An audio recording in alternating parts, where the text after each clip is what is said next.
Hey folks, my name is Rene Enriquez and you are watching Uncensored. This is Rene Enriquez.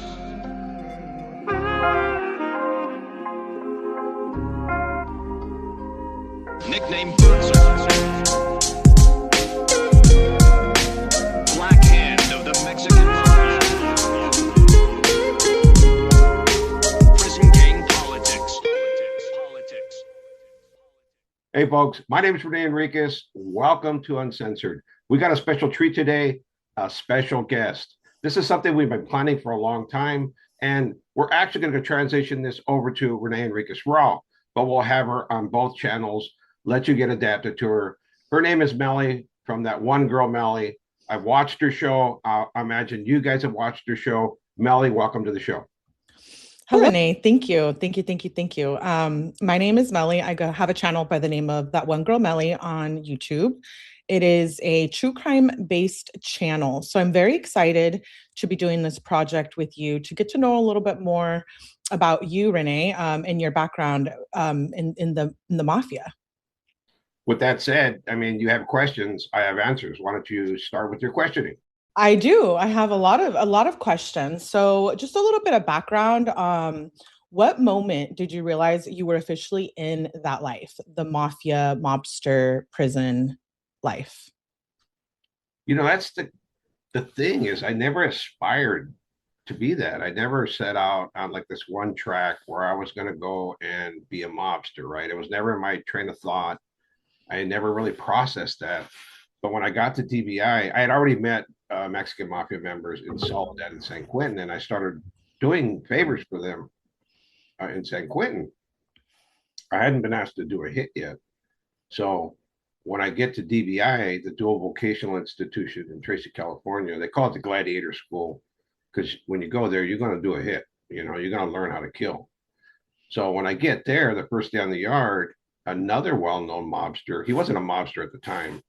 He walks up to me, says, "You're a boxer from Artesia?" I says, "Yeah." He says, "Hey, the carnales van a favor."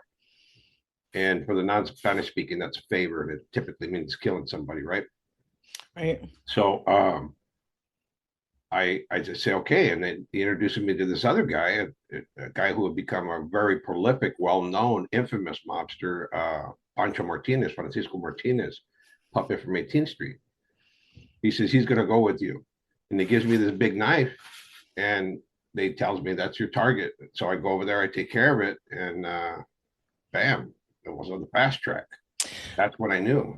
I want to dig a little deeper though. I want to know how you went from. I know I've heard in previous interviews you said that you had a decent home life, you had a decent childhood, but how did that a decent childhood lead you to this life? Because it's full of violence. I'm trying to. What's in between there? What happened in between there to make you that person who you didn't do it on purpose, land in this lifestyle, but you landed there? How did that happen? How did Renee, from having a decent childhood, go to Renee being a mobster in prison, So putting I out think, hits? yeah, I think that's the misconception is that I had a decent childhood because I've always masked that. I never wanted to talk about the traumatic experiences that I had as a child, including sexual abuse from a family member. And I think that pushed me towards a path of dysfunctional behavior. I think that instilled in me low self-esteem, uh, uh, low self-confidence, and the need to belong. So I think those instances in my childhood drove me to seek out a surrogate family, and that was the gang. And I realized in the gang that I could excel, and that my dysfunctional behaviors, my antisocial behaviors, were lauded rather than condemned, like within the family. So, but what was your childhood like? You say that, okay, maybe you didn't have a decent childhood, but what were your parents like? I know you mentioned sexual abuse. Was it that factor that kind of led you into this path, or was there other things like within your family? What was Renee's childhood like? I mean, I had an idyllic childhood as a kid growing up. My dad was a hustler.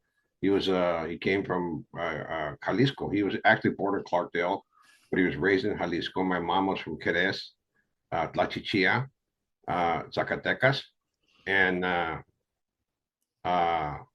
they achieved the American dream. My dad had a factory, he had a liquor store, he had commercial real estate. We lived in brand new homes.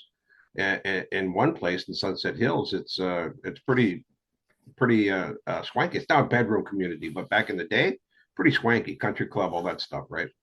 And then in Cerritos, California. So I had all those opportunities. We're kind of like the poor rich, or the poor upper middle class, right? And You go go ahead. ahead. No, go ahead. And I remember, like, 4th of July, Halloween, Christmas, all those things were idyllic, right? Hmm.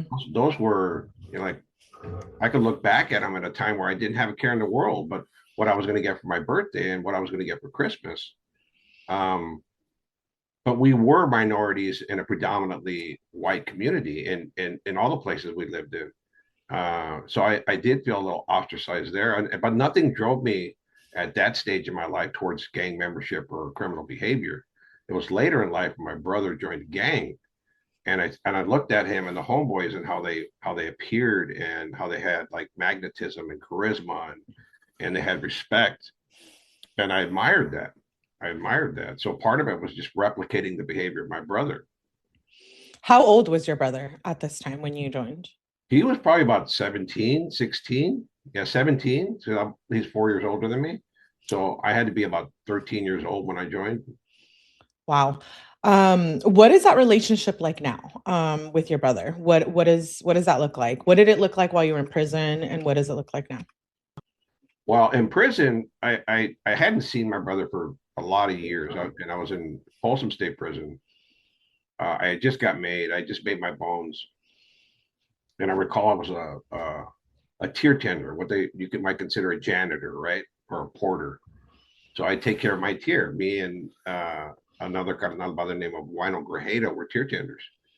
And I'm walking down the tier one day, and there's a cell that we have to clean out because a guy just committed suicide there.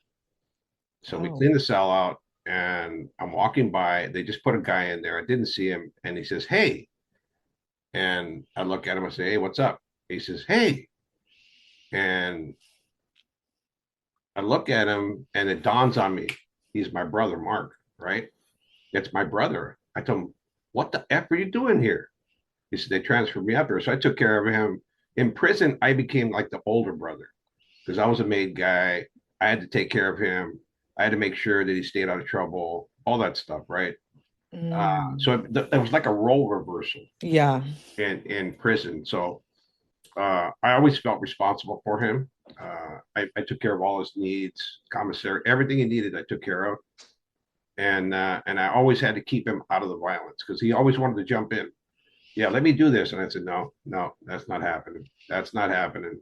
And I remember on one occasion, we're on the yard. It was me, Angel Valencia, Mexican Mafia member, Chuy from Barrio Nuevo, Spider from Cantaranas, and we're on the yard, and some guys got to go. So they order a couple of guys, like, go under the gun tower and thrash him, right? And this is just a checking. This is one of the only times I've seen like hands-on violence without weapons at the direction of the Mexican Mafia. And my brother says he wants to go. And I'm a little hesitant. Like, they have live rounds. They shoot you if you get in a fight. They really shoot you with a live round, a 223 from a Ruger Mini 14. Oh, wow. And he does it, right? He does it. He gets away with it, and that's the only time I let him do anything. After that, they continuously try to involve him, and he tried to involve himself, but I prevented it. So, like you said, the roles reversed. Are you still close with your brother now? And does the prison dynamics of that does that change your relationship with him now, do you think? It did in the beginning, right? It did in the beginning. When I first dropped out, he was resentful, but he was still going to the yard with Mexican Mafia members. He was on the yard with active Mexican Mafia members, and they told him, "Hey, you're not responsible for Rene's behavior. When Rene is held to answer, he'll be held to answer, and that's not going to fall on you and your family." That's one of the distinctions about the mafia. They don't target family members, right? Right. They never have. They never will. It's just the way of the organization, right? It's the one thing that I've admired and still admire about the organizations. They don't target innocent people, right? You have to be part of the game. And legitimately, they could have targeted my brother Mark. Um, but he was resentful. Years later, I end up debriefing, and end up in Walnut, California. I'm in Walnut, California, the substation. The FBI flies me down there, and I stay there for about 13 months. And during that period, Mark paroles from prison after I had seen him in Folsom, and he comes to see me, and he started crying. We held each other, we cried together, and everything was okay. You know, like says, well, he says, I'm happy you did what you did. Now you can live your life. And I saw him a few more times after that, but immediately after that, he died. He passed. Yeah. Wow, I'm sorry to hear that. Thank you. So okay, that you mentioned, how you landed basically in this violence. I have a question about debriefing because, on the YouTube, there's a thing called like the YouTube yarda, and everyone talks about debriefing and snitching. What exactly is debriefing? Since you have actually, you actually have the experience. Yeah, I'm not part of that YouTube yarda, nor do I want to be. I mean, look, if you're on social media and you're talking, right? You Right. cannot be on social media and still be an active guy and go to prison and be embraced with open arms. They're gonna dog you out. Like you shouldn't be talking about these issues. Number one, you shouldn't be talking about prison issues. You shouldn't be talking about organized crime, particularly the big four. You shouldn't be talking about them. But all these guys that consider themselves YouTube yarda guys, they talk about it, and it's pretty much dry snitching. So debriefing. Let me tell you what debriefing is, right? Because everybody and their mother claims not to have debriefed. Yes. I didn't Yes. debrief. And if I did, I only told them myself, right? Okay. Debriefing is this. It's vomiting out everything you know about your criminal past. You have to create a biography. They videotape you, they audio tape you, and you write it yourself, right? So it's from the day you started as a gang member and participating in criminal activity, you tell everything. Every name you know, every person you've encountered, every barrio you know, everybody on the hit list, any officers particularly in peril, weapons, you tell everything. It's like you're cracking open your soul because the objective is to determine whether the veracity of your statement, the truthfulness, is real or not. Because they're going to compare that. They're going to independently corroborate everything you say. Like if you say on January 21st, 2019, Sam got hit at the weight pile in Folsom State Prison. They're going to go back and check records, and they're going to independently corroborate exactly what you say. So if there's anything off, they're going to come back and question you. That's why debriefing is such an extensive process. And in a lot of cases, you go to polygraph, right? Okay. Either CVSA, which is computer voice stress analysis, or you go to the old school poly, right? I've done a couple of polys and passed them, right? Don't know how, but I did. That was my next question. Was but people can lie, so it's human nature to lie. But then you're saying they do an extensive process to check back on, I guess, all the facts of when someone's that independent cooperation process is not just the CDC. It's multiple agencies involved and multiple informants. Like the CDC has thousands of informants. Like it's filled with informants, and they fill out these things called kites, right? They write their and they drop these little kites, and these individuals become a reliable confidential informant, right? Like if the truthfulness of what they say has been proven out, if they say a knife is hidden in the grass on the yard here, and they go find it, he's a reliable informant, right? That's not to say there aren't some abuses in that process, because there are, right? Guys drop kites to get rid of guys because they don't like him, because they're afraid of him, because they owe them money. It's just it's a plague right now, right? Okay. But the debriefing process is very thorough, and it ensures that people who would do harm to high profile targets or high value targets, HVTs, right, are not allowed on those yards, right? Because if you debrief, you debrief. In the Mexican mafia, if you debrief in a UPC, you're not coming back. You're not good. You're not considered okay. There's no walking away from the organization.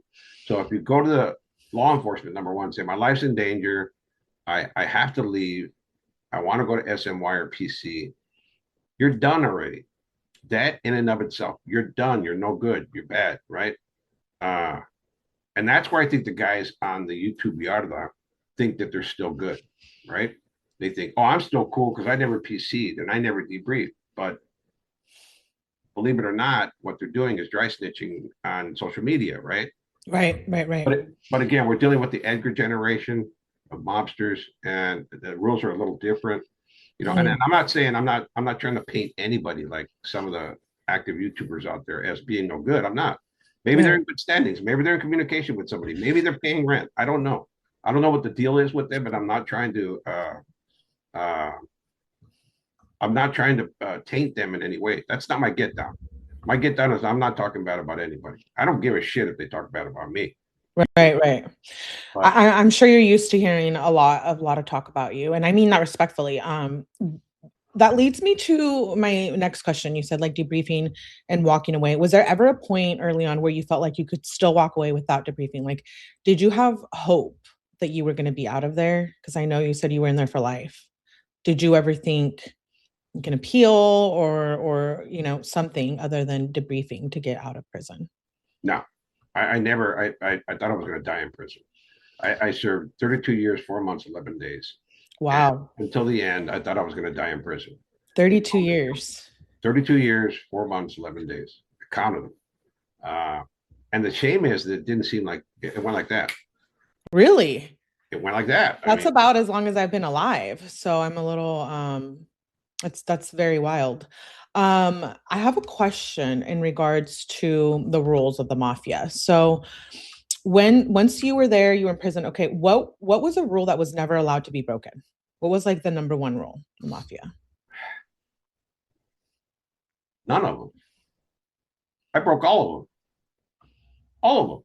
I mean, that's a reality. Here's So debriefing is breaking a rule, like that's as you ratting. Yeah, that's okay. ratting. Yeah, What about not in prison though? Like what was the rule? That still is it? it still is. Don't Was it? Yeah, snitch, don't throw your brothers under the bus. no, it's the rules are this. There's 9 rules, right? And you hear every different member has his own interpretation on rules. So it Mhm. can't be a rat, you can't be a coward, you can't be a homosexual, you can't have sex with the wife or girlfriend of a member, you can't raise your hand to a carnal without organizational sanction. Membership is for life. You can't encroach on another member's territory. You can't politic or create dissension. And the Emmett comes first, even if that means killing your own brother. Those rules are hard rules, right? Like there's Mm. a couple that are like rat, coward, homosexual, right? Those are hard rules. Like you violate those, automatic. But Okay. imposition of sanction is really dependent upon uh, your socio-political status within the organization. So if I got juice and I got palabra, then I could do whatever pretty much I want, short of ratting, right? But there are cardenales that have ratted, like Joe Morgan testified in his own case against his co-defendant when he was 16 years old. A lot of people don't know that Joe was a rat. And this Oh, is okay. the supposed godfather. He was turned Yeah. by law enforcement. He was a rat and nobody knew about it. And it came Mm. out after his death. But he testified against his co-defendant, got her a life sentence when he was a teenager. And so all the rules. And here's the one thing that I think is important for you to keep in the forefront of your thought is that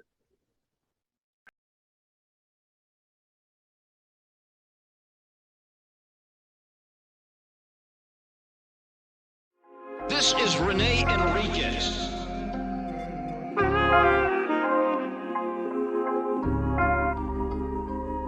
Nickname Bootser.